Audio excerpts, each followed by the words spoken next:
Welcome back to Bright Pharma. और आज की इस वीडियो में हम स्ट्रोक के बारे में पढ़ने वाले हैं। स्ट्रोक जो है ये एक सेंट्रल नर्वस सिस्टम का डिसीज़ है। तो ये स्ट्रोक क्या होता है, उसकी डेफिनेशन क्या होती है, और फिर उसकी इटियोलॉजी, पैथोलॉजी, पैथोफिजियोलॉजी और उसकी clinical manifestation, pharmacological and non pharmacological treatment हम इस टॉपिक के अंदर कवर करने वाले हैं। सो बेसिकली हम स्ट्रोक का फार्माकोथेरापेटिक्स का पूरा स्टडी करने वाले हैं। तो सबसे पहले जान लेते हैं कि ये स्ट्रोक क्या होता है। A stroke happens when blood flow to a part of the brain stops and it is sometimes called as brain attack. Strokes क्या होते हैं? स्ट्रोक जब हमारे ब्रेन को ब्लड का जो फ्लो होता है नॉर्मली वो होता नहीं है, वो स्टॉप हो जाता है या फिर रिड्यूस हो जाता है। तो इस वजह से क्या होता है, ब्रेन में अटैक आ जाता है, जिसे हम क्या कहते हैं, स्ट्रोक। क्या क्या होता है स्ट्रोक?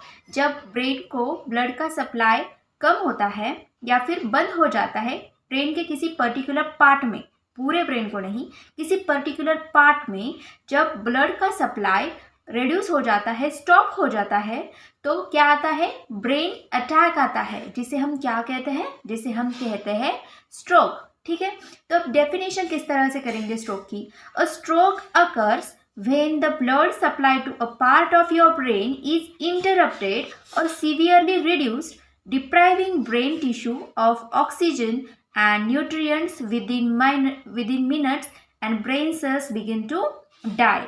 अब स्ट्रोक कब आता है, डेफिनेशन किस तरह से बताती है कि स्ट्रोक तब आता है जब ब्रेन को, जो पार्ट होता है एक ब्रेन का, उसे ब्लड सप्लाई इंटरप्ट हो जाता है। मतलब नॉर्मली जो ब्लड सप्लाई होता हुआ रहता है उतना होता नहीं है, इंटरप्ट हो जाता है, कुछ तो बिगड़ जाता है उसमें। और सीवियरली रिड्यूस मतलब कम हो जाता है, जितना होना चाहिए उतना होता नहीं है, बहुत कम मात्रा में होने लगता है। तो इससे क्या हो जाता है, जो ब्रेन टिश्यू होती है उसको ऑक्सीजन नहीं मिलता, ऑक्सीजन क्या हो जाता है, रिड्यूस हो जाता है ब्रेन टिश्यू को मिलने का, और न्यूट्रिएंट भी नहीं मिलते। तो इसकी वजह से क्या होता है, विद इन फ्यू मिनट्स, कुछ ही मिनटों में जो ब्रेन की सेल्स होती है वो मरने लगती है, डाई होने लगती है, जिसकी वजह से क्या आता है, स्ट्रोक आता है। ठीक है, ये एक डेफिनेशन हुई। और भी एक डेफिनेशन हम देखेंगे कि a stroke is a rapid loss of brain function due to the disturbance in the blood supply of brain. Stroke क्या होता है, ब्रेन फंक्शन का रैपिड लॉस होता है, कुछ ही सेकंडों में, कुछ ही मिनटों में ब्रेन का जो पार्ट होता है उसका फंक्शनिंग करना बंद हो जाता है due to disturbance in the blood supply of brain. As we know कि ब्लड क्या करता है, ब्लड न्यूट्रिएंट एंड ऑक्सीजन जो होता है वो ब्रेन के पार्ट को पहुंचाता है, कैरी करने का काम करता है। अब मान लीजिए कुछ इंटरप्शन की वजह से वो जो ब्लड सप्लाई है जो ब्रेन को हो रहा है वो अच्छे से हो नहीं रहा, तो क्या होगा, इसकी वजह से डिस्टर्बेंस आ जाएगा ब्लड सप्लाई ब्रेन को होने में। और अगर ब्लड सप्लाई नहीं हुआ तो ऑक्सीजन और न्यूट्रिएंट तो ब्रेन के पार्ट को पहुंचने से रहे, और उसकी वजह से क्या होगा, उसकी वजह से आता है stroke. So we have seen two definitions of stroke. आपको जो इजी लगती है वो आप ध्यान में रख सकते हैं। Fine, now moving towards next point. अब ये जो फिगर है ना, इस पर मैंने स्ट्रोक क्या होता है ये सिंपल लैंग्वेज में दिखाने की कोशिश की है। फाइन, अब ये हुआ आपका ब्रेन का एरिया। ठीक है, और ब्रेन को ये जो कैरोटिड आर्टरी है ये क्या कर रही है, ब्लड सप्लाई कर रही है। तो अगर आप इस पोर्शन में देखेंगे तो ये क्या है, this is a area of temporary blocked blood flow. ये जो एरिया है यहाँ पे ब्लड फ्लो टेम्पररी मतलब थोड़े समय के लिए ब्लॉक हुआ है। ठीक है, क्यों हुआ है, इसका जो पोर्शन है ना मैंने यहाँ पे दिखाया हुआ है, blood clot in the cerebral, blood clot in the middle cerebral artery. ठीक है, तो इसमें क्या हुआ है, ये जो आर्टरी है ना इसमें ब्लड क्लॉट हुआ है, ये आप देख रहे हैं ना, ये जो एरिया है इसमें ब्लड क्लॉट हो चुका है, जिसकी वजह से क्या हुआ है, ब्लड फ्लो स्टॉप हो गया है टेम्पररी। और ये जो आप कैरोटिड आर्टरी देख रहे हैं इसमें भी ब्लॉकेज हुआ है, तो इसकी वजह से क्या आ सकता है, स्ट्रोक आ सकता है। नाउ आई होप कि आपको अच्छे से पता चल गया होगा कि स्ट्रोक क्या होता है, किस वजह से आता है। अब चलते हैं टाइप्स की तरफ कि स्ट्रोक के टाइप्स कौन कौन से होते हैं। There are 3 types of stroke. First is ischemic stroke, second is hemorrhagic stroke and third is transient ischemic attack, जिसे हम शॉर्ट फॉर्म में TIA ऐसा भी लिख सकते हैं। कौन से 3 टाइप्स होते हैं, first is ischemic stroke, now repeat after me, second is hemorrhagic stroke, third is transient ischemic attack. Ischemic stroke, hemorrhagic stroke and transient ischemic attack. तो सबसे पहले हम देखेंगे इस्केमिक स्ट्रोक के बारे में। So what is ischemic stroke? Ischemic stroke जो होता है ये most common form of stroke होता है। मतलब जो भी ये 3 टाइप्स हमने देखे तो उसमें से जो कॉमन टाइप होता है वो होता है इस्केमिक स्ट्रोक वाला। So this is the most common form of stroke. About 80% of stroke are ischemic stroke. जो भी स्ट्रोक से अफेक्टेड पेशेंट्स हैं उनमें से 80% स्ट्रोक जो होते हैं वो इस्केमिक स्ट्रोक्स ही होते हैं पेशेंट को। And it is caused by blockages or narrowing of the arteries that provide blood to the brain which results in ischemia and reduce blood flow. अब ये इस्केमिक स्ट्रोक का कारण क्या है, वजह क्या है, क्यों होता है ये इस्केमिक स्ट्रोक? तो ये इस्केमिक स्ट्रोक होता है ब्लॉकेजेस की वजह से। जो आर्टरीज होती है तो उसमें क्या हो जाता है, ब्लॉकेज आ जाता है। या ये ब्लॉक हो सकता है थ्रोम्बस का या फिर प्लाक फॉर्मेशन हो सकता है। तो ये जो ब्लॉकेज है ना ये ब्लड फ्लो को रेस्ट्रिक्ट करते हैं, ब्लड को अच्छे से नॉर्मली आर्टरी से फ्लो नहीं होने देते। या फिर एक और भी रीज़न हो सकता है जैसे कि नैरोविंग ऑफ द आर्टरीज। एक तो ब्लॉकेजेस हो सकते हैं जिससे अच्छे से ब्लड फ्लो नहीं होता, या फिर नैरोविंग ऑफ द आर्टरीज मतलब जो डायमीटर होता है आर्टरीज का वो नैरो हो जाता है, छोटा हो जाता है। तो छोटे डायमीटर से अच्छे से ब्लड पास नहीं होगा, राइट। उसके लिए ऑब्स्ट्रक्शन आ जाएगा छोटे डायमीटर से पास होने के लिए। तो ब्लॉकेजेस और नैरोइंग की वजह से जो ब्लड ब्रेन को पहुंचने वाला होता है वो पहुंच नहीं पाता अच्छे से, और जिसकी वजह से क्या होता है, इस्केमिया होता है। और इस्केमिया में क्या होता है, ब्लड फ्लो रिड्यूस हो जाता है। तो इसकी वजह से क्या आ सकता है, इस्केमिक स्ट्रोक आ सकता है। ठीक है। Blockages are often cause by blood clots. अब ये जो ब्लॉकेजेस की बात हम कर रहे थे ये क्यों होते हैं? ब्लड क्लॉटिंग होता है हमारी बॉडी में, राइट। तो आर्टरी में भी ब्लड क्लॉट हो सकता है और उसकी वजह से ये ब्लॉकेजेस जो होते हैं ये जनरेट होते हैं। Clots can be caused by fatty deposits within the arteries called plaque. अब हमने ये देखा कि ब्लॉकेजेस किस टाइप्स के हो सकते हैं। एक ब्लॉकेजेस हो सकते हैं ब्लड क्लॉट की वजह से, जो रेड ब्लड सेल्स होती है वो इकट्ठा होती है, अक्यूमुलेट होती है किसी जगह पे और एक ब्लड क्लॉट करती है, ठीक है। और बाकी जो क्लॉट्स होते हैं वो किस चीज़ के हो सकते हैं, फैटी डिपॉजिट्स के। हमने इस्केमिया में पढ़ा ना कि किस तरह से फैटी डिपॉजिट आर्टरीज को ब्लॉक करते हैं, किस तरह से प्लाक फॉर्मेशन होता है, एथेरोस्क्लेरोसिस होता है। तो सेम चीज़ यहीं पर भी होती है, ठीक है। Clots can be caused by fatty deposits within the arteries which are called plaques. तो ये प्लाक्स और ब्लड क्लॉट्स क्या करते हैं, ब्लॉकेजेस क्रिएट करते हैं और क्या होता है, इस्केमिक स्ट्रोक हो सकता है। Now the ischemic stroke has again 2 types. First is thrombotic stroke and second is embolic stroke. Ischemic stroke के 2 टाइप्स आते हैं। उसमें फर्स्ट होता है थ्रोम्बोटिक स्ट्रोक एंड सेकंड होता है एम्बोलिक स्ट्रोक। अब ये थ्रोम्बोटिक और एम्बोलिक स्ट्रोक क्या होता है, आइए देखते हैं। तो ये जो थ्रोम्बोटिक स्ट्रोक होता है वो क्या होता है, थ्रोम्बोटिक मतलब हम नाम से ही जान पा रहे हैं, ये थ्रोम्बोटिक मतलब थ्रोम्बस फॉर्मेशन, ठीक है। थ्रोम्बस मतलब ब्लड क्लॉट। थ्रोम्बस क्या करता है, ब्लड क्लॉट फॉर्म करता है।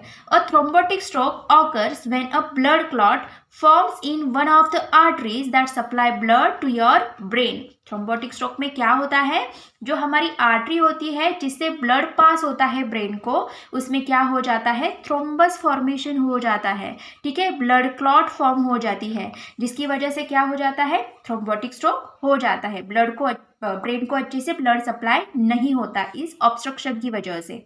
क्लॉट में B caused by fatty deposits plaque that build up in the arteries and cause reduced blood flow, which can called as atherosclerosis or other artery conditions, ठीक है।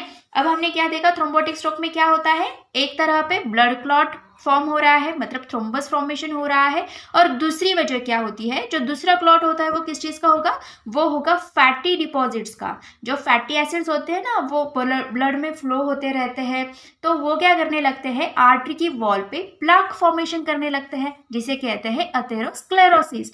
और इसकी वजह से क्या होता है, जो ब्रेन को ब्लड जाने वाला होता है थ्रू आर्टरी वो रिड्यूस हो जाता है। और अदर आर्टरी कंडीशन की वजह से क्या होता है, जो ब्लड पहुंचने वाला होता है ब्रेन को वो भी रिड्यूस हो जाता है। और उसकी वजह से क्या आता है, ये आता है थ्रोम्बोटिक स्ट्रोक। फाइन, इतना समझ गया आपको। अब देखते हैं कि एम्बोलिक स्ट्रोक होता क्या है। अब देखते हैं कि एम्बोलिक स्ट्रोक क्या है।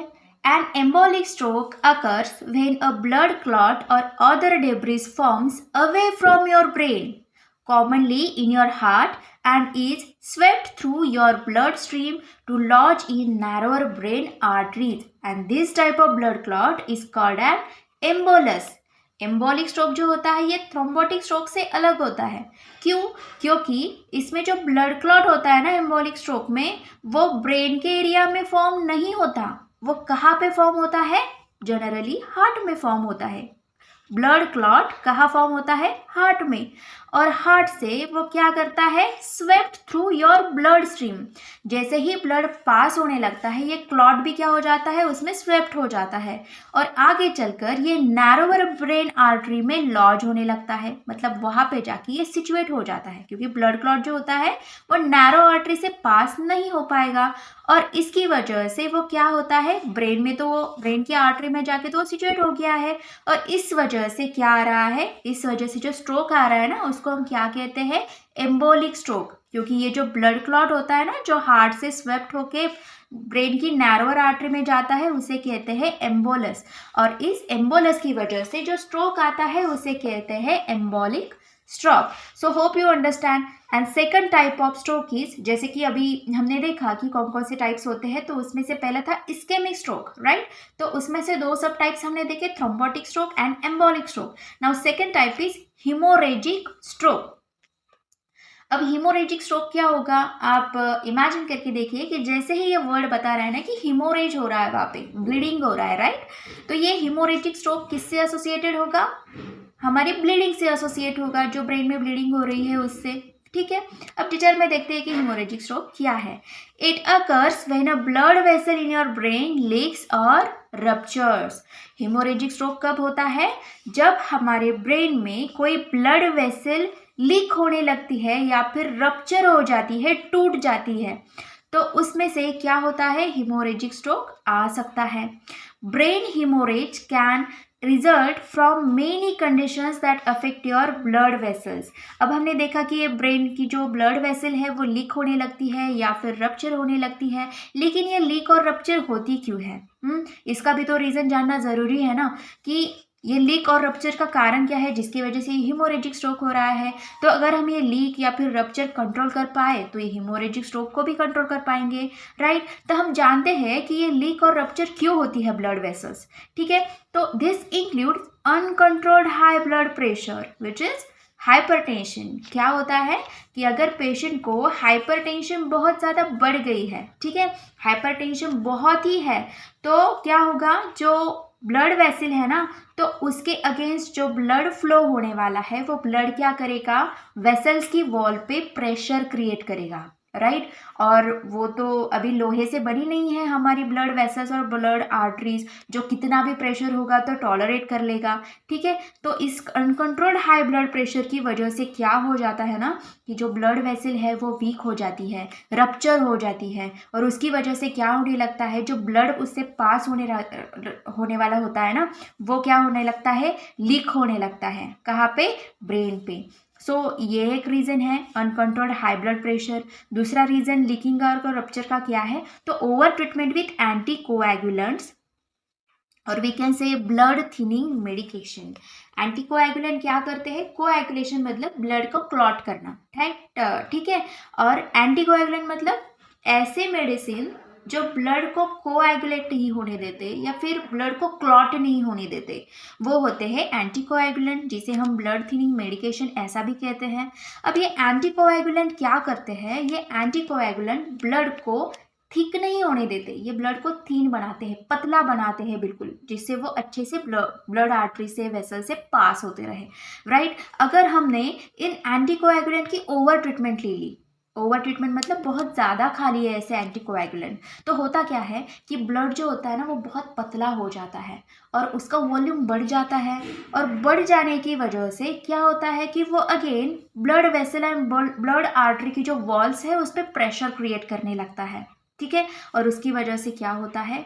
ये जो ब्लड वेसल है वो लीक होने लगती है, रप्चर होने लगती है, राइट। तो ये दो चीज़ें हैं जो बहुत ही अफेक्ट करती है स्ट्रोक के बारे में, ठीक है।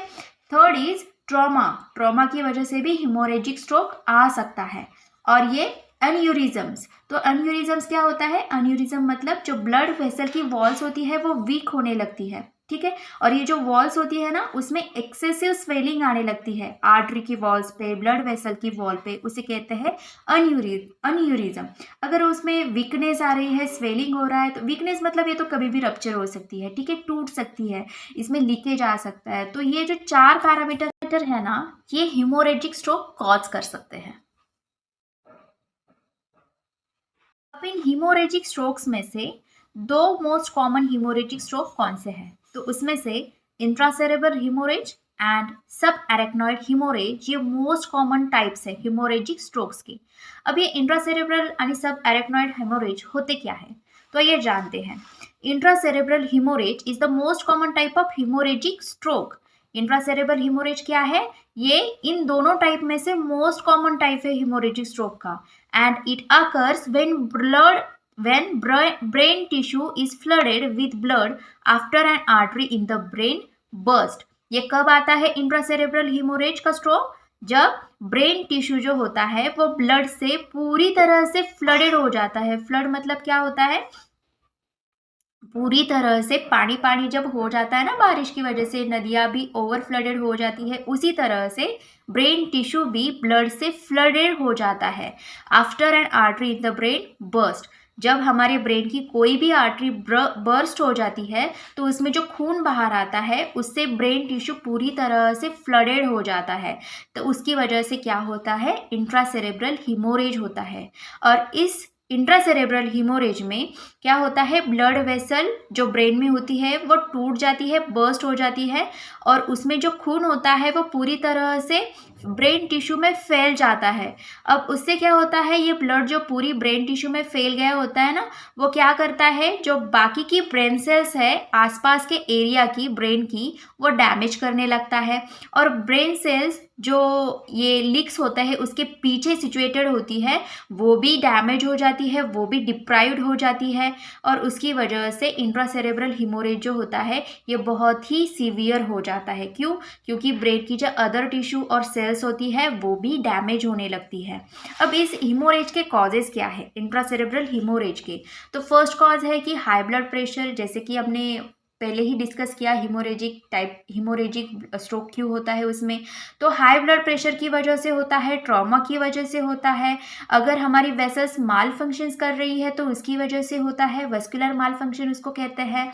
Use of blood thinning medication, जैसे कि एंटीकोएगुलेंट को हमने ओवर यूज कर लिया, ओवर ट्रीटमेंट कर ली उससे, तो उससे भी ये हिमोरेजिक स्ट्रोक होता है।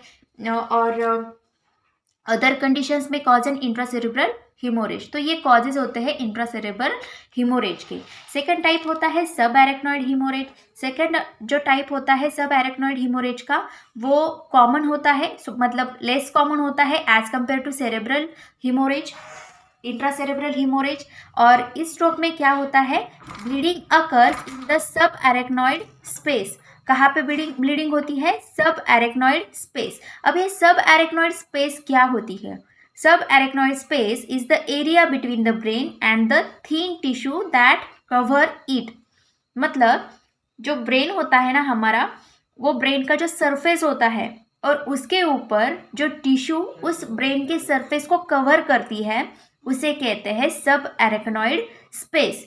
इन दिस एन आर्टरी और near the surface of your brain burst and spills into the space between the surface and of your brain and your skull।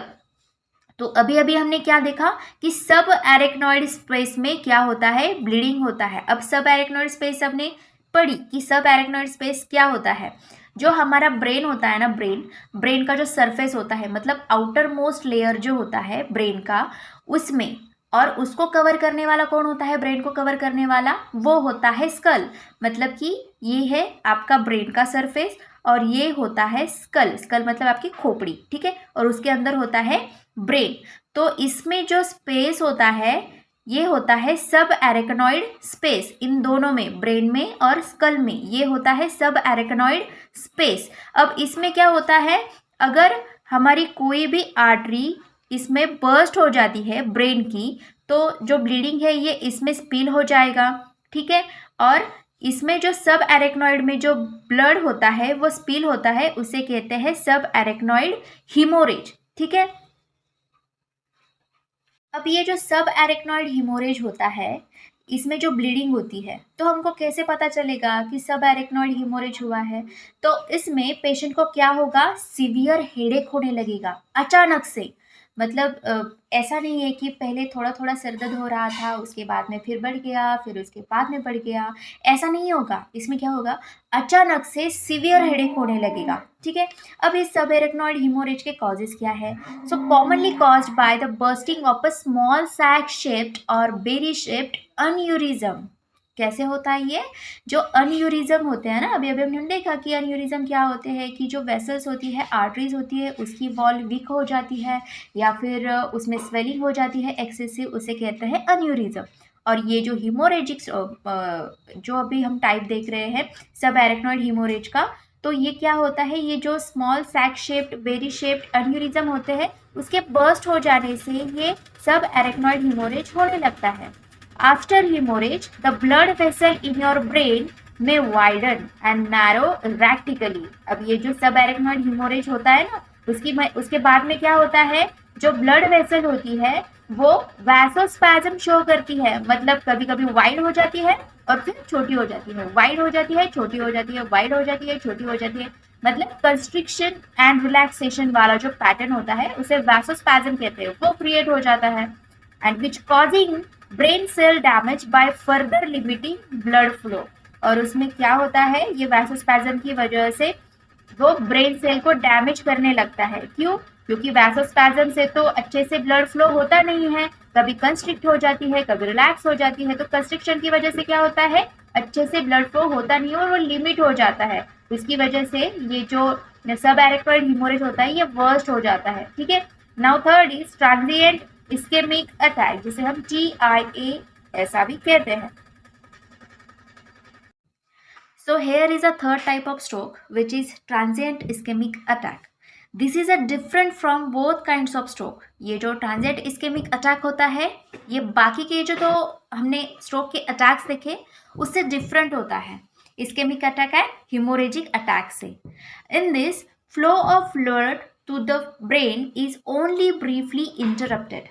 इसमें क्या होता है, जो ब्लड का फ्लो होता है ब्रेन के लिए वो सिर्फ थोड़ी देर के लिए, ब्रीफली मतलब शॉर्ट पीरियड के लिए इंटरप्ट हो जाता है। और ये जो ट्रांजिएंट इस्केमिक अटैक होता है इसको इसी वजह से हम क्या कहते हैं, मिनी स्ट्रोक कहते हैं। मिनी स्ट्रोक क्यों कहते हैं? क्योंकि ये जो ब्लड फ्लो हो रहा होता है ब्रेन को वो सिर्फ ब्रीफ टाइम के लिए, मतलब शॉर्ट टाइम के लिए क्या हो जाता है, इंटरप्ट हो जाता है। ठीक है, इसीलिए इसको क्या कहते हैं, मिनी स्ट्रोक ऐसे भी कहते हैं। It's temporary period of symptoms similar to ischemic stroke in that they are often caused by blood clots or other debris। अब इसके जो सिम्टम्स होते हैं ना, टियाज के सिम्टम, वो किससे सिमिलर होते हैं, इस्केमिक स्ट्रोक से सिमिलर होते हैं। जो भी इस्केमिक स्ट्रोक वाले पेशेंट को सिम्टम्स आते हैं वैसे ही सिम्टम्स ट्रांजिएंट इस्केमिक अटैक वाले पेशेंट को भी आते हैं। और क्यों होता है ऐसा, सिम्टम्स क्यों सिमिलर होते हैं? क्योंकि ये जो ट्रांजिएंट इस्केमिक अटैक होता है ये किस वजह से आता है, ये आता है ब्लड क्लॉट की वजह से। जो हमने इस्केमिक अटैक देखा था कि उसका कॉज क्या था, तो उसका कॉज था कि जो ब्लड के क्लॉट होते हैं या फिर प्लाक होता है उसकी वजह से इस्केमिक अटैक आते थे। और ट्रांजिएंट इस्केमिक अटैक भी किस वजह से आता है, ट्रांजिएंट इस्केमिक अटैक भी ब्लड क्लॉट या फिर डेब्रिस की वजह से आता है, जिससे क्या हो जाता है, जो ब्लड फ्लो होता है ना वो डिस्टर्ब हो जाता है ब्रेन को जाने वाला। A temporary decrease in blood supply to part of your brain causes TIA। जो टेम्पररी डिक्रीज होता है ब्लड सप्लाई में, मतलब इस वजह से, ब्लड क्लॉट की वजह से या फिर डेब्रिस की वजह से, सिर्फ टेम्पररी मतलब शॉर्ट पीरियड के लिए ब्लड सप्लाई जो होता है वो रेड्यूस हो जाता है, कम हो जाता है to the part of your brain, और उससे क्या हो जाता है, टिया हो जाता है। मतलब टिया मतलब ट्रांजिएंट इस्केमिक अटैक। ठीक है, and this last as little as 5 minute. ये जो ट्रांजिएंट इस्केमिक अटैक होता है ये कितनी देर तक चलता है, बस 5 मिनट के लिए। ठीक है, like ischemic stroke, a TIA occurs when blood clot or debris block blood flow to part of nervous system। NS stands for nervous system. इस्केमिक स्ट्रोक में जिस तरह से ब्लड क्लॉट की वजह से या फिर प्लाक फॉर्मेशन की वजह से या फिर डेब्रिस की वजह से जो ब्लड फ्लो होता है वो ब्लॉक हो जाता है, उसी तरह से टिया में भी इसी वजह से ब्लड फ्लो ब्लॉक हो जाता है, but time period is different. अब ये जो टिया होता है उसमें शॉर्ट टर्म के लिए ये ब्लड ब्लॉक हो जाता है और इस्केमिक अटैक में परमानेंटली ब्लॉक हो जाता है या फिर थोड़ी ज़्यादा देर के लिए ब्लॉक हो जाता है, ठीक है। So there is no permanent tissue damage and no lasting symptoms. TIA में क्या होता है, एक अच्छी बात है टिया में कि परमानेंट टिश्यू डैमेज नहीं होता and no lasting symptoms. Symptoms भी ज़्यादा देर तक नहीं दिखते, सिर्फ 5 ही मिनट तक दिखते हैं, ठीक है। सिम्टम्स कितने देर तक दिखते हैं, सिर्फ 5 ही मिनट में, और फिर टिश्यू डैमेज भी होता नहीं है। There is no permanent tissue damage. ये तो थे 3 टाइप्स ऑफ स्ट्रोक्स। अब इसकी इटियोलॉजी क्या है, मतलब पॉजिटिव फैक्टर्स क्या है जो स्ट्रोक को कॉज करते हैं, ये भी जानना ज़रूरी है। तो first cause is a stroke में caused by a blocked artery. किस वजह से होता है ये स्ट्रोक, ब्लॉक्ड आर्टरी की वजह से। अगर उसमें क्लॉट हो रहे हैं, प्लाक फॉर्मेशन हो रहा है, तो क्या होगा, स्ट्रोक होगा। कौन सा वाला स्ट्रोक होगा, इस्केमिक स्ट्रोक होगा। कौन सा वाला स्ट्रोक होगा, इस्केमिक स्ट्रोक। किस वजह से, ब्लॉक्ड आर्टरी की वजह से। सेकेंड कॉज है द लीकिंग और bursting of a blood vessel. जो ब्लड वेसल होती है, जो ब्लड कैरी करती है, वो क्या हो जाती है, लीक हो जाती है या फिर फट जाती है, बर्स्ट हो जाती है। उसकी वजह से भी स्ट्रोक आ सकता है, बट कौन सा स्ट्रोक आएगा, hemorrhagic stroke. Second type is hemorrhagic stroke, ठीक है। और third reason is some experience only a temporary disruption of blood flow to the brain which is called as TIA that doesn't cause permanent damage। अब कुछ ऐसे भी patient होते हैं जिसमें सिर्फ टेम्पररी डिसरप्शन होता है ब्लड का, कुछ 5 मिनट के लिए, और उसके बाद वो फिर से नॉर्मली ब्लड जैसे फ्लो होता है वैसे होने लगता है। उस कंडीशन को कहते हैं ट्रांजिएंट इस्केमिक अटैक, और उसमें क्या होता है, परमानेंट डैमेज नहीं होता है ब्रेन सेल्स का, ठीक है। Fourth reason is different types of strokes have different causes. जैसे कि हमने हीमोरेजिक स्ट्रोक में देखा, तो जो सबएराक्नॉइड या फिर इंट्रासेरेब्रल स्ट्रोक थे, तो उसके लिए डिफरेंट डिफरेंट कॉजेज थे, तो वो हम ऑलरेडी डिस्कस कर चुके हैं, वो भी आप इटियोलॉजी में मेंशन कर सकते हैं, ठीक है। वो हमने ऑलरेडी वहाँ पे डिस्कस किए थे, इसलिए मैंने यहाँ पे नहीं लिखा हुआ है, लेकिन आप अगर एग्जाम में लिखना चाहे तो आप इसमें बिल्कुल इंक्लूड कर सकते हैं। So these are the 4 causes which can cause stroke. After that there are few risk factors कि किस वजह से स्ट्रोक जो है वो और भी वर्स हो सकता है, या फिर जो कंडीशन है यहाँ पे डिस्कस की हुई उसकी वजह से स्ट्रोक हो सकता है। ये फैक्टर्स नहीं है, ये है रिस्क फैक्टर्स, ये पॉजिटिव एजेंट्स नहीं है। तो रिस्क फैक्टर्स क्या है, बीइंग ओवरवेट। जो लोग ओवरवेट होते हैं उनको स्ट्रोक हो सकता है। Second is being aged 55 years और ओल्डर, जिनकी एज 55 साल से ज़्यादा होती है या फिर 55 साल होती है, तो उनको स्ट्रोक आने के चांसेस ज़्यादा होते हैं। अ पर्सनल और फैमिली हिस्ट्री ऑफ स्ट्रोक। अगर किसी को पहले 1 बार 2 बार 3 बार स्ट्रोक आ चुका है, हो सकता है कि उसे आने वाले समय में भी स्ट्रोक आएगा, या फिर उसकी फैमिली हिस्ट्री में, मतलब दादा को या फिर दादी को या फिर मॉम को या फिर डैड को अगर स्ट्रोक आते होंगे तो उसको भी आने के चांसेस है। So he should take the precautions, right. And inactive lifestyle. Inactive lifestyle मतलब कि अगर कुछ ऐसा काम है जो सिटिंग वर्क है, कोई एक्सरसाइज नहीं हो रही है या फिर कुछ मूवमेंट नहीं हो रही है बॉडी की, इनएक्टिव लाइफस्टाइल है, बस सोते रहो या फिर खाते रहो या फिर बैठे रहो, ऐसे टाइप की लाइफस्टाइल है, तो उनको भी स्ट्रोक आ सकते हैं। Then next risk factor is a tendency to drink heavily, smoke or use illicit drug। कुछ ऐसे भी लोग होते हैं जो बहुत ज़्यादा ड्रिंक करते हैं, बहुत ज़्यादा स्मोक करते हैं, या फिर उनको ड्रग्स भी लेने की आदत होती है। तो ऐसे टाइप के पेशेंट्स में, ऐसे टाइप के लोगों में स्ट्रोक आने के चांसेस ज़्यादा होते हैं, ठीक है। तो आपको इटियोलॉजी एंड रिस्क फैक्टर तो समझ में आ ही गए होंगे। Now let's move towards pathophysiology, कि किस तरह से ये स्ट्रोक जो होता है ये कॉज होता है और इसकी डेवलपमेंट कैसे होती है, ठीक है। तो होता क्या है एक्चुअली बॉडी पे, ये हम डिस्कस करेंगे। सबसे पहले क्या होता है, ब्रेन, हम स्टेप बाय स्टेप देखेंगे, एक फ्लो चार्ट में हम पढ़ेंगे इस पैथोफिजियोलॉजी को, ताकि हम अच्छे से समझ पाए, राइट। तो फर्स्ट स्टेप हमने क्या, ये जो ब्रेन है हमारा वो क्या करता है, it uses about 1/4 of the bodies energy supply. जो हम खाते हैं, जो हम पीते हैं, उससे हमारी बॉडी को क्या मिलती है, एनर्जी मिलती है। मान लीजिए कि हमारी बॉडी को x या फिर 100 किलोग्राम की एनर्जी मिल रही है, ठीक है। तो उसमें से हमारा ब्रेन जो है वो कितनी एनर्जी कंज्यूम करता है, वो कंज्यूम करता है 1/4 of the total portion of energy supply. For example, if we are getting 100 kilogram of energy, our brain will utilise at least 25 kilogram of energy, right. तो वो होता है 1/4 of total body's energy supply, ठीक है। वो brain अकेला ही use कर लेता है और बाकी जो 3/4 पोर्शन है उसमें पूरी बॉडी एनर्जी यूज कर लेती है, फाइन। अब ये जो ब्रेन होता है ये एनर्जी यूज कर लेता है, लेकिन एनर्जी किससे कन्वर्ट होती है, ये ग्लूकोज से कन्वर्ट होती है। So brain uses glucose at its sole substrate for energy metabolism. Brain क्या करता है, ग्लूकोज एक सोल सबस्ट्रेट की तरह एनर्जी मेटाबॉलिज्म के लिए यूज करता है। ग्लूकोज के मेटाबॉलिज्म में क्या होता है, ग्लूकोज के मेटाबॉलिज्म में एडीपी का कन्वर्जन किस में होता है, एटीपी में। ADP stands for adenosine diphosphate, और जो ये एटीपी होता है, ATP stands for adenosine triphosphate.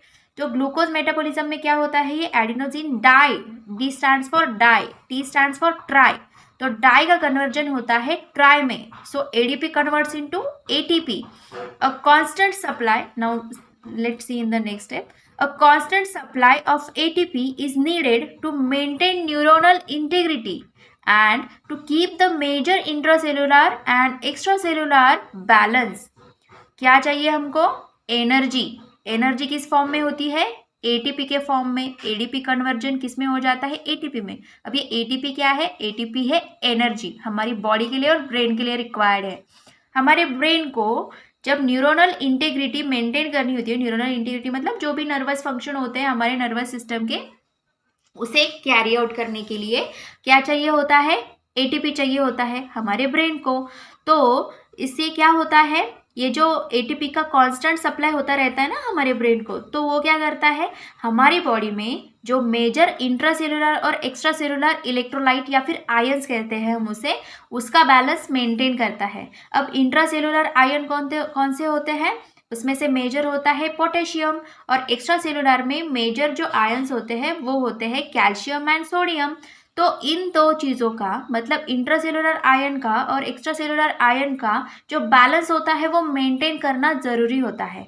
और अगर ये बैलेंस नहीं रहेगा तो न्यूरोनल इंटीग्रिटी या फिर ये जो बैलेंस है वो इम्बैलेंस हो जाएगा, जिसकी वजह से जो हमारा पूरा भी फंक्शनिंग है बॉडी का वो क्या हो जाएगा, डिस्टर्ब हो जाएगा। तो ये मेंटेन करना, इंट्रासेलुलर एक्स्ट्रा सेलुलर का बैलेंस और न्यूरोनल इंटीग्रिटी मेंटेन करना बहुत ही ज़रूरी है, ठीक है। और उसके लिए क्या चाहिए होगा, एटीपी। अब जबकि हमारी बॉडी को, हमारी ब्रेन को एटीपी की इतनी ज़रूरत है, तो ये एटीपी कौन से इन्वायरमेंट में प्रोड्यूस होता है, उसके लिए क्या चाहिए होता है, ये भी हमें जान लेना चाहिए, राइट।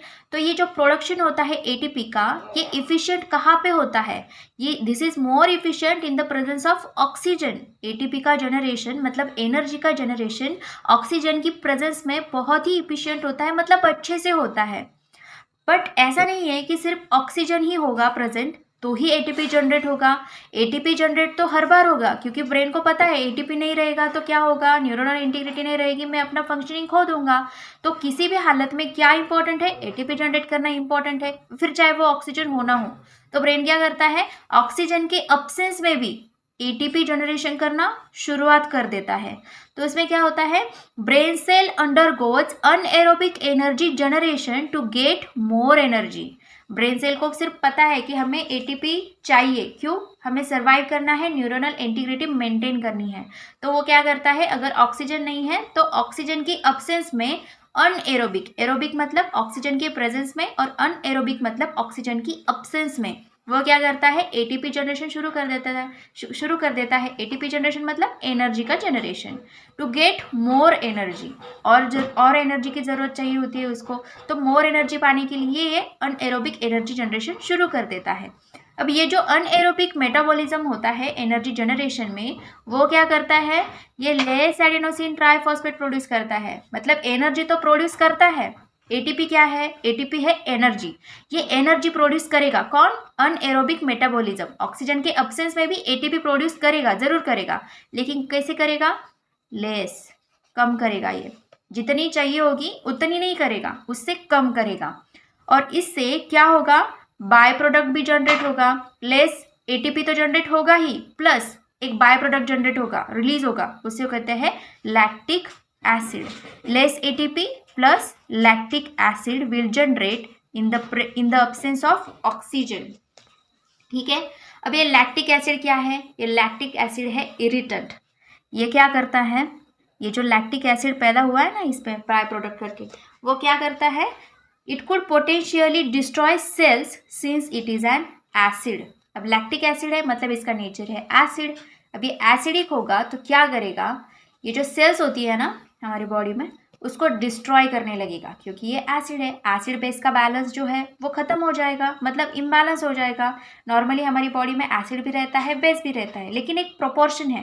एसिड इतनी क्वांटिटी में, बेस उतनी क्वांटिटी में. लैक्टिक एसिड जनरेट हो गया मतलब एसिड की क्वांटिटी तो बढ़ गई.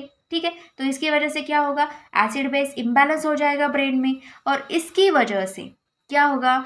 Ischaemic stroke occurs due to decrease in blood supply to the part of brain. Acid base balance की वजह से क्या हो जाएगा? इस्केमिक स्ट्रोक होगा. क्यों? क्योंकि ब्लड सप्लाई में डिक्रीज हो जाएगा, ब्लड सप्लाई कम हो जाएगा ब्रेन को पहुंचने में, और brain tissue gets injured after 60 to 90 seconds of ischemia और लेस ऑक्सीजन सप्लाई. अब जैसे कि हमको पता है कि क्या होता है कि ब्लड ऑक्सीजन एंड न्यूट्रिएंट को कैरी करता है, राइट. अगर ब्लड कम पहुंच रहा है तो क्या पहुंचेगा? कम. ऑक्सीजन भी कम ही पहुंचेगा, न्यूट्रिएंट भी कम ही पहुंचेंगे. और जैसे ही ये न्यूट्रिएंट और ऑक्सीजन ब्लड के थ्रू कम पहुंचने लगेंगे तो 60 to 90 सेकेंड्स में, जैसे ही ब्लड का सप्लाई कम होगा तो 60 to 90 सेकेंड में क्या होगा? मतलब 1 से 1.5 मिनट तक इस्केमिया, लेस ऑक्सीजन सप्लाई की वजह से ये जो ब्रेन है उसकी सेल्स जो है वो इंजर हो जाएगी, तो टिश्यू भी इंजर हो जाएगी. और उसके बाद में क्या होगा? Brain tissue get injure. After that within 3 hours of ischemia brain tissue injured irreversibly leads to death of tissue. अब 60 to 90 सेकेंड्स में ही जो ब्रेन की टिश्यू है वो इंजर होना शुरू हो जाएगी.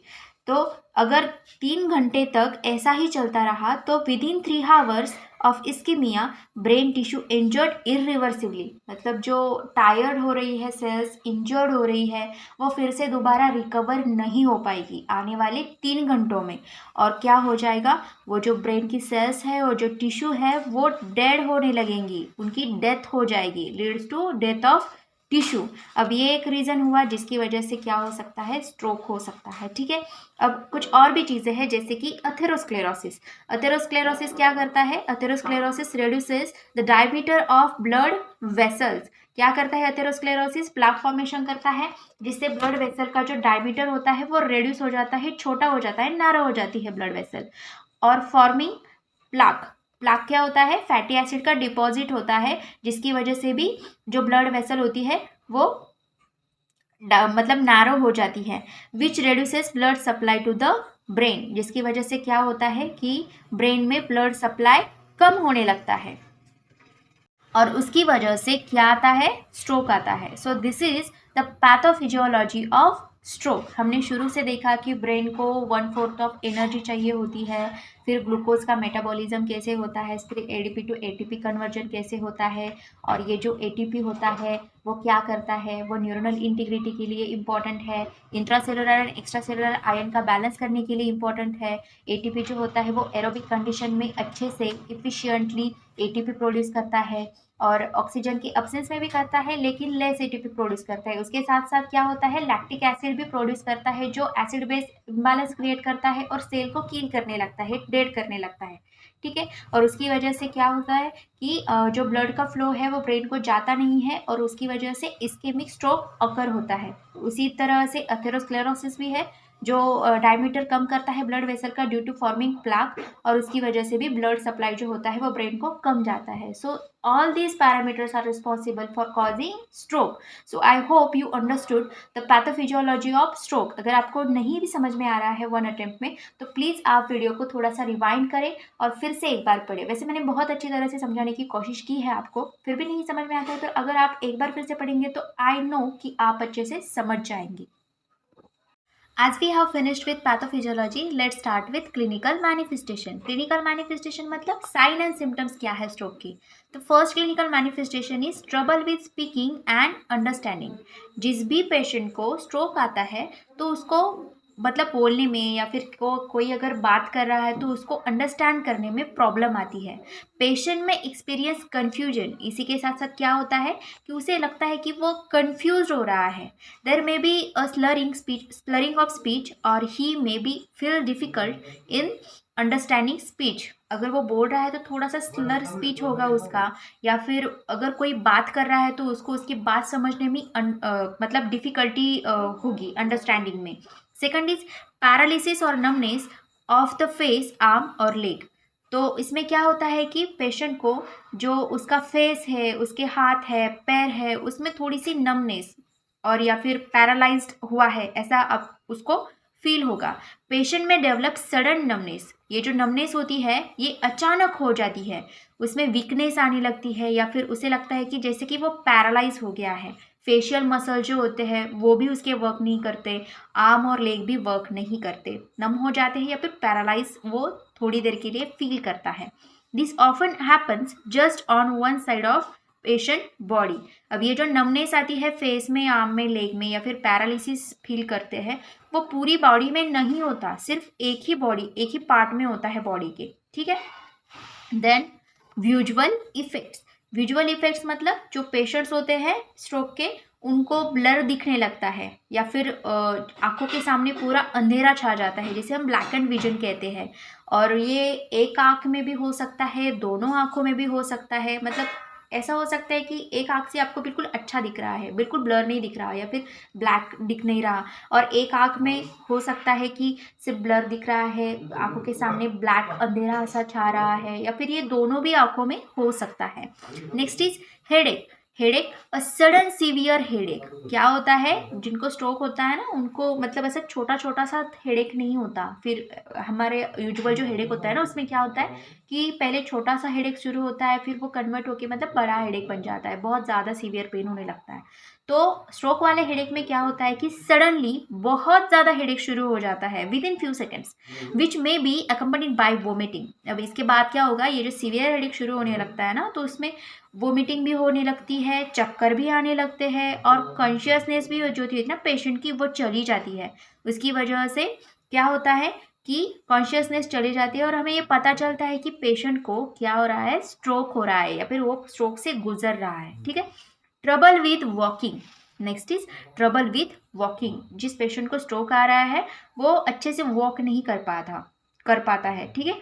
वो ऐसे मतलब चक्कर आ रहे हैं ऐसा उसे लगता है, ऐसा लगता है कि वो जो खड़ा हुआ है तो उसका बैलेंस अभी बिगड़ जाएगा, वो नीचे गिर जाएगा, और जो हाथ पैरों की मूवमेंट होती है चलते वक्त तो उसमें कोऑर्डिनेशन नहीं होता। तो ये सारी चीज़ें एक पेशेंट का, स्ट्रोक का पेशेंट जो होता है वो एक्सपीरियंस करता है।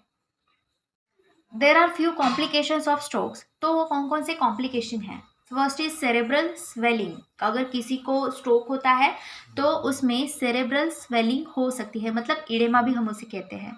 Increase intracranial pressure. जो इंट्राक्रैनियल नर्व्स होती है उसमें प्रेशर क्रिएट हो जाता है, इंक्रीज हो जाता है। इंट्रासेरेब्रल हीमोरेज, जो हमने हीमोरेज के टाइप देखे तो उसमें इंट्रासेरेब्रल हीमोरेज हो सकता है। सीजर्स के अटैक्स आ सकते हैं, पैरालिसिस हो सकता है। जनरली ये जो पैरालिसिस होता है ये वो बॉडी के एक ही साइड में होता है, इसलिए उसको हेमीपैरेसिस ऐसा भी कहते हैं। उसी साथ पैरालिसिस के साथ साथ स्पीच प्रॉब्लम भी हो सकती है। जो स्ट्रोक के पेशेंट है उनको नॉर्मली बोलने में प्रॉब्लम नहीं होती है, लेकिन स्ट्रोक के वक्त बोलने में प्रॉब्लम होती है, ये कॉम्प्लिकेशंस उनको हो सकती है। Then next point is diagnosis. Diagnosis मतलब किस तरह से आइडेंटिफाई करेंगे कि पेशेंट को स्ट्रोक आया है या नहीं। तो उसके लिए कुछ टेस्ट भी है, जैसे कि MRI scan, magnetic resonance imaging scan कहते हैं उसे, वो कर सकते हैं। उसमें से भी पेशेंट को स्ट्रोक है या नहीं वो हम डिटरमाइन कर सकते हैं। CT scan, normal computerized tomography scan जो होता है वो कर सकते हैं। Then cerebral angiogram. Cerebral angiogram में क्या होता है, क्यों करते हैं सेरेब्रल एंजियोग्राम हम? To get a detail look at the arteries in the neck and brain. जो नेक के पोर्शन में और ब्रेन के पोर्शन में जो आर्टरीज होती है उनके ऊपर एक डिटेल लुक लेने के लिए हम सेरेब्रल एंजियोग्राम करते हैं। उसके बाद में कैरोटिड अल्ट्रासाउंड। अब कैरोटिड अल्ट्रासाउंड किस लिए किया जाता है? अगर हमारे आर्टरीज में कोई प्लॉक फॉर्मेशन हुआ है या नहीं ये चेक करने के लिए हम कैरोटिड आर्टरीज का अल्ट्रासाउंड करते हैं, जिसे हम कैरोटिड डुप्लेक्स ऐसा भी कहते हैं। क्या कहते हैं हम उसे? कैरोटिड अल्ट्रासाउंड को हम कहते हैं कैरोटिड डुप्लेक्स स्कैन। ठीक है, अब ये कैरोटिड डुप्लेक्स स्कैन हम किस लिए करते हैं? अगर हमारी आर्टरी में प्लाक फॉर्म हुआ है या नहीं है, अगर हुआ है तो उसे डिटरमाइन करने के लिए हम यूज़ करते हैं। अब ये कैरोटिड डुप्लेक्स स्कैन क्या शो करता है? It can show fatty deposits, मतलब जो प्लाक होते हैं वो शो करता है ये duplex scan in your carotid artery which supply the blood to your face, neck and brain. ये कैरोटिड आर्टरी क्या करती है? हमारे फेस को, हमारे नेक को, हमारे ब्रेन को ब्लड सप्लाई करती है। और अगर इस कैरोटिड आर्टरी में अगर प्लाक फॉर्मेशन हुआ है तो वो डिटेक्ट करने का काम कौन करता है? Carotid ultrasound. ठीक है, सेकंड इज सेकंड नहीं, लास्ट इज इकोकार्डियोग्राम। इकोकार्डियोग्राम में क्या होता है? It can find the source of clots in the heart. अब हमने एम्बोलिक स्ट्रोक में देखा था ना कि हार्ट के एरिया में क्या होता है कि क्लॉट फॉर्म होने लगता है। ठीक है, तो इस क्लॉट को डिटेक्ट करना पड़ता है, तो इसलिए हम करते हैं echocardiogram. This clots may be travel to brain and cause a stroke. यहाँ पे एम्बोलिक स्ट्रोक की बात हो रही है, जहाँ पे हार्ट के रीजन में क्लॉट फॉर्म होता है, वो ट्रैवल करते करते नैरोअर आर्टरी में जाके वहाँ पे जाके लॉज होने लगता है। तो ये ना हो इसलिए हम इकोकार्डियोग्राम का टेस्ट करते हैं, ताकि ये जो क्लॉट है वो हम वहीं पे ख़त्म कर पाए, उसे डिजॉल्व कर पाए और वो आगे जाके मतलब ब्रेन में कोई स्ट्रोक फॉर्म ना करे। ठीक है, now the point is treatment. अब हम लाइफस्टाइल चेंजेस करके तो किसी पेशेंट का स्ट्रोक प्रिवेंट नहीं कर सकते, लेकिन कुछ चेंजेस है जो लाइफस्टाइल में हम करने के बाद जो रिस्क होता है स्ट्रोक का वो थोड़ी मात्रा में कम कर सकते हैं। ठीक है, अब कौन कौन से ऐसे चेंजेस कर सकते हैं, आइए देखते हैं। फर्स्ट इज स्मोकिंग को पूरी तरह से क्विट करना है, बैन कर देना है, बिल्कुल भी स्मोक नहीं करना है। स्मोक करेंगे तो क्या होगा? स्मोक करेंगे तो होगा स्ट्रोक। तो स्ट्रोक नहीं चाहिए तो स्मोक तो क्विट कर दो। लिमिट अल्कोहल यूज़, अल्कोहल मत पियो, बिल्कुल भी मत पियो, क्योंकि अल्कोहल पियोगे तो स्ट्रोक आएगा, स्ट्रोक आएगा तो डेथ हो जाएगी। इससे बेटर है कि अल्कोहल बैन कर दो। Third is keep a moderate weight. ठीक है, अच्छे खासे आप हेल्दी हो तो वेट कम करने की ज़रूरत पड़ेगी उन पेशेंट को, क्योंकि मॉडरेट वेट अगर रखोगे तो स्ट्रोक से बच पाओगे। अगर ओवर वेट हो जाओगे तो स्ट्रोक आने के चांसेस है, तो it's better to keep a moderate weight. Fourth is get regular checkups. हमारा कुछ रूटीन बना ले आप चेकअप का कि कितने दिनों में आप रेगुलर चेकअप करेंगे, जिससे जो भी स्ट्रोक के कॉजेज़ है, अगर आप एमआरआई स्कैन करेंगे, सीटी स्कैन करेंगे तो उसमें डिटेक्ट हो जाएगा कि अगर स्ट्रोक आने वाला है, कुछ ऐसे क्लॉट्स बन रहे हैं, प्लाक फॉर्मेशन हो रहा है, तो उसे निकाल दिया जाएगा। ठीक है, now moving towards pharmacological treatment. तो फार्मेकोलॉजिकल ट्रीटमेंट जो है वो इस्केमिक स्ट्रोक और ट्रांजिएंट इस्केमिक अटैक के लिए अलग है और हीमोरेजिक स्ट्रोक के लिए अलग है, क्योंकि ये जो टिया और इस्केमिक स्ट्रोक है उनके कॉजेज सिमिलर है। ठीक है, तो इसके लिए उनकी ट्रीटमेंट भी सिमिलर रहेगी। हीमोरेजिक स्ट्रोक का कॉज डिफरेंट है तो इसकी ट्रीटमेंट डिफरेंट रहेगी। तो देखते हैं कि इसमें इस्केमिक स्ट्रोक और टिया का ट्रीटमेंट कैसे दिया जाता है। First is clot breaking drugs. अब हमें पता है कि टिया और इस्केमिक स्ट्रोक क्यों होते हैं, क्योंकि उसमें प्लाक फॉर्मेशन होता है या फिर ब्लड क्लॉट फॉर्म हो जाते हैं। तो अगर वो ब्लड क्लॉट हम ब्रेक कर पाए तो हम टिया को या फिर इस्केमिक स्ट्रोक को काफ़ी हद तक लिमिट कर सकते हैं। ठीक है, तो उसमें कौन सी ड्रग यूज़ करेंगे? हम उसमें यूज़ करेंगे थ्रोम्बोलाइटिक्स। थ्रोम्बोलाइटिक्स क्या करते हैं? जो थ्रोम्बस फॉर्म हुआ होता है ना, ब्लड का क्लॉट को हम थ्रोम्बस बोलते हैं। तो थ्रोम्बोलाइटिक क्या करेगा? उस ब्लड क्लॉट को ब्रेक करेगा। ठीक है, जो ब्रेन की आर्टरीज में ब्लड क्लॉट होते हैं ना, उसको ब्रेक करेगा। और वो ब्रेक करने से क्या होगा? जो स्ट्रोक आने वाला होता है वो स्टॉप हो जाएगा, डैमेज भी रिड्यूस हो जाएगा, डैमेज भी नहीं होगा।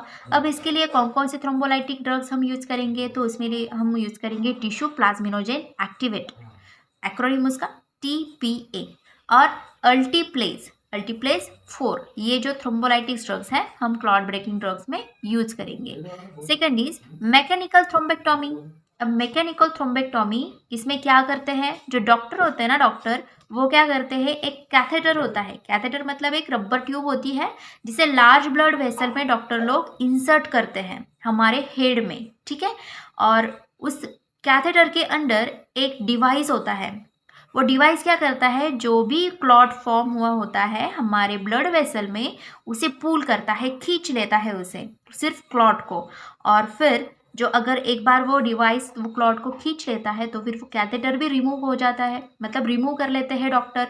और surgery becomes most successful if it's performed 6 to 24 hours after the stroke begins. अब ये कभी सक्सेसफुल होगा, ये मैकेनिकल थ्रोम्बेक्टोमी का सर्जरी, ये सर्जरी तभी सक्सेसफुल होगा जब हम ये ऑपरेशन होता है ना, सर्जरी होता है ना, ये कब करेंगे, स्ट्रोक शुरू होने के 6 to 24 आवर्स के बाद में, ठीक है, तभी ये क्लॉट निकालने का जो थ्रोम्बेक्टोमी का सर्जरी है वो सक्सेसफुल होगा। Next is stents. If a doctor finds where artery walls have weaken and they may perform a procedure to inflate the narrower arteries and support the walls of the within with a stent। क्या होता है कि जो artery होती है ना हमारी body में, ब्रेन में, हार्ट में, कहीं पर भी, तो उसकी जो वॉल्स होती है ना वो वीक हो जाती है, मतलब कमज़ोर हो जाती है। अब डॉक्टर लोग को पता चलता है कि ये जो आर्टरी की वॉल्स है वो कमज़ोर हो गई है, तो ये कमज़ोर जो वॉल हो गई होती है उसे सपोर्ट करने के लिए डॉक्टर लोग क्या करते हैं, उसे इन्फ्लेट, उस आर्टरी को जो है उसे नैरो आर्टरी को इन्फ्लेट करने के लिए वो क्या करते हैं, एक स्टेंट यूज करते हैं, जिससे क्या होता है उस आर्टरी के वॉल को सपोर्ट मिल जाता है और उसमें से ब्लड फ्लो अच्छे से होने लगता है। मतलब जो नैरो हो गई हुई आर्टरी होती है ना उसे वो नॉर्मल करते हैं with the support of stent, ठीक है। Fourth pharmacological treatment for TIA and ischemic stroke is surgery. तो सर्जरी में क्या होता है, in the rare instances that other treatments don't work, surgery can remove a blood clot and plaques from the arteries. ये जो अभी हमने देखे ना ड्रग्स की, थ्रोम्बोलाइटिक्स ड्रग्स या फिर मैकेनिकल थ्रोम्बेक्टोमी, ये जो बाकी के ड्रग्स है, बाकी की ट्रीटमेंट है, ये वर्क नहीं करती, तभी हमें क्या करना पड़ता है, सर्जरी करनी पड़ती है। और सर्जरी में क्या होता है, जो ब्लड क्लॉट या फिर प्लाक बॉडी में फॉर्म हुए होते हैं वो बाकी की ट्रीटमेंट को सपोर्ट नहीं करते, इसलिए उन्हें सर्जरी करके निकालना पड़ता है, ठीक है। और अब बारी आती है हीमोरेजिक स्ट्रोक के ट्रीटमेंट की। तो हीमोरेजिक स्ट्रोक किस बात से होते हैं, जब आर्टरी या फिर वेसल्स रप्चर हो जाती है या फिर लीक करने लगती है ब्रेन में, तो उसे कहते हैं हीमोरेजिक स्ट्रोक। तो उसके लिए हम कौन कौन से मेडिकेशंस यूज़ करेंगे, medicines are given to make a blood clot सबसे पहले। अब ये जो हीमोरेजिक स्ट्रोक क्यों होता है, क्योंकि ब्लड का वॉल्यूम बहुत बढ़ जाता है, हाइपरटेंशन हो जाता है, ब्लड पतला हो जाता है, जिसकी वजह से हीमोरेजिक स्ट्रोक हो सकता है। तो सबसे पहले हम क्या करेंगे, जो बहुत पतला हुआ ब्लड होता है ना उसे थोड़ा सा थिक करेंगे, ठीक है। थिक करने से क्या होगा कि जो हीमोरेजिक स्ट्रोक आने वाला होता है वो नहीं आएगा। सेकंड इज पेशेंट में ऑल्सो भी prescribe drugs that can reduce blood pressure. अगर हाई ब्लड प्रेशर की वजह से हीमोरेजिक स्ट्रोक हो रहा है, हमने कॉजेज में ऑलरेडी पढ़ा था कि हीमोरेजिक स्ट्रोक किस वजह से होता है, तो हाई ब्लड प्रेशर की वजह से हो रहा है तो हाइपोटेंशन की मेडिसिन प्रिस्क्राइब करनी पड़ेगी, जिससे ब्लड प्रेशर जो है वो रिड्यूस हो जाएगा। उसके बाद lower the pressure in your brain, जो ब्रेन में प्रेशर है उसे लोअर कर दिया जाए, सीजर्स को प्रिवेंट कर दिया जाए, और ब्लड वेसल जो वैसोस्पैज्म शो करती है, कंस्ट्रिक्शन शो करती है, उसको प्रिवेंट कर दिया जाए, तो हम हीमोरेजिक स्ट्रोक को कवर कर सकते हैं या फिर रिकवर कर सकते हैं, प्रिवेंट कर सकते हैं। So what doctor does in coiling? During this procedure, doctor guides a long tube to the area of hemorrhage or weakened blood vessel। क्या करते हैं डॉक्टर कॉइलिंग में कि इस प्रोसीजर में जहाँ पे भी हीमोरेज हो रहा होता है या फिर ब्लड वेसल वीक हो रही होती है, तो डॉक्टर वहाँ पे एक लॉन्ग ट्यूब उस एरिया में इंसर्ट करते हैं। Then install a coil like device in the area where the artery wall is weak. फिर वहाँ पे क्या करते हैं, वो ट्यूब डालने के बाद वहाँ पे एक कॉइल लाइक डिवाइस होता है, कॉइलिंग वाला डिवाइस, उस एरिया में वो प्लेस करते हैं जहाँ पे आर्टरी की वॉल कमज़ोर हो गई है, वीक हो गई है। और ये जो डिवाइस वहाँ पे उन्होंने इंस्टॉल किया होता है वो क्या करता है, वो ब्लीडिंग को रिड्यूस करता है और ब्लड फ्लो को ब्लॉक करता है उस एरिया में। क्या ब्लॉक करता है, ये coil like device blood flow को ब्लॉक करता है और ब्लीडिंग को रिड्यूस करता है। तो इस तरह से ये कॉइलिंग हीमोरेजिक स्ट्रोक के ट्रीटमेंट में हेल्प करता है। Next is clamping. क्लैंपिंग किस चीज़ में यूज़ किया जाता है, जब ब्लीडिंग अनयूरिज्म की वजह से हो रहा होता है या फिर होने वाला होता है तो उसके लिए क्लैंपिंग यूज़ किया जाता है। And aneurysm found in imaging test that hasn't started bleeding yet or has stopped. क्या होता है कि अगर इमेजिंग टेस्ट में, इमेजिंग टेस्ट मतलब सीटी स्कैन या फिर जो एमआरआई स्कैन होता है उसमें अन्यूरिज्म फाउंड हुआ है जो अब तक ब्लीड नहीं कर रहा है, और अगर ब्लीड कर रहा है तो स्टॉप भी नहीं हुआ है इस वाले केस में, तो इसे प्रिवेंट करने के लिए क्लैंपिंग किया जाता है। तो टू प्रिवेंट एडिशनल ब्लीडिंग, अगर ब्लीड कर रहा है और वो रुक नहीं रहा है तो उसे ब्लीडिंग करने के लिए रोकने से सर्जन क्या करते हैं, एक टाइनी क्लैम्प मतलब छोटा सा क्लैम्प यूज करते हैं एट द बेस ऑफ अन्यूरिज्म। मतलब अब ये क्लैम्प क्या करते हैं, ये clamp the skirts of blood supply, ये क्या करते हैं, ब्लड सप्लाई को कट कर देते हैं, बंद कर देते हैं, and prevents a possible broken blood vessel और न्यू ब्लीडिंग। एक तो ब्लड सप्लाई कट कर देंगे और उसके बाद में जो ब्रोकन ब्लड वेसल है उससे ब्लीडिंग और ना हो इसके लिए उसे प्रिवेंट करते हैं। तो इस तरह से हीमोरेजिक स्ट्रोक में हम मेडिकेशन कौन कौन सी यूज़ करते हैं वो देख लिया, उसके बाद कॉइलिंग कैसे करते हैं, क्लैंपिंग क्यों किया जाता है वो भी हमने पढ़ा। सो this is all about stroke. हमने क्या क्या पढ़ा, हमने स्ट्रोक क्या होता है ये पढ़ा, उसकी डेफिनेशन क्या होती है वो पढ़ा, उसके टाइप्स कौन कौन से होते हैं, और उसके बाद में उसकी इटियोलॉजी क्या होती है। इटियोलॉजी के बाद हमने कुछ रिस्क फैक्टर देखे, कुछ कॉम्प्लिकेशन देखे, कुछ पैथोफिजियोलॉजी के बारे में भी हमने पढ़ा, और उसके बाद में हमने क्लिनिकल मैनिफेस्टेशन देखे स्ट्रोक के कि क्या होते हैं क्या नहीं होते हैं। उसके बाद में हमने ट्रीटमेंट देखी। तो और इस तरह से हमने स्ट्रोक का chapter as per फार्माकोथेराप्यूटिक syllabus cover कर लिया है। सो आई होप कि आपको ये अच्छे से समझ में आ गया होगा। Still if you have any questions please ask me in comment section. मिलते हैं अगली वीडियो में, तब तक के लिए पढ़ते रहिए और देखते रहिए ब्राइट फार्मा। Bye bye.